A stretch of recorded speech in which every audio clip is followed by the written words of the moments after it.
बसला की तुम्हाला दिसेल है ना, मेणबत्ती आणि पाणी. आता मी काय करते, ही मेणबत्ती या काचेच्या ग्लासात लावून घेते.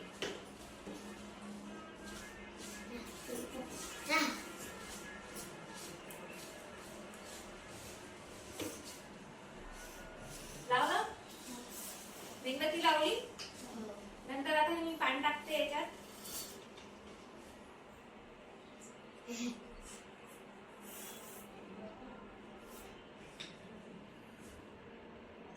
टाकलं.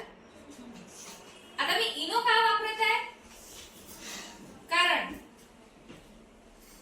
पाण्याचं काय सूत्र सांगितलं होतं, H2O, हायड्रोजन प्लस ऑक्सिजन. पण पाण्यात कार्बन डायऑक्साइड आहे का, नाही. तर मग आपल्याला कार्बन डायऑक्साइड तयार करावं लागेल ना. आता ही जी मेणबत्ती आहे ही पेटत आहे कारण हिला ऑक्सिजनही मिळत आहे, बाकी इतरही वायू मिळत आहे. पण मेनली हिला ज्वलनासाठी कशाची आवश्यकता पडणार आहे, ऑक्सिजनची. त्याच्यामुळे ते तिला मिळत आहे. पण मग मला आता तिला ऑक्सिजन तिचं बंद करायचंय, मग मला तिचं ऑक्सिजन तिला नाही भेटलं पाहिजे. याच्यासाठी मी काय वापरणार आहे, हे इनो. हे इनो मी पाण्यात टाकेल, त्याच्यानंतर कार्बन डायऑक्साइड तयार होईल तिथे आणि ती मेणबत्ती विझेल.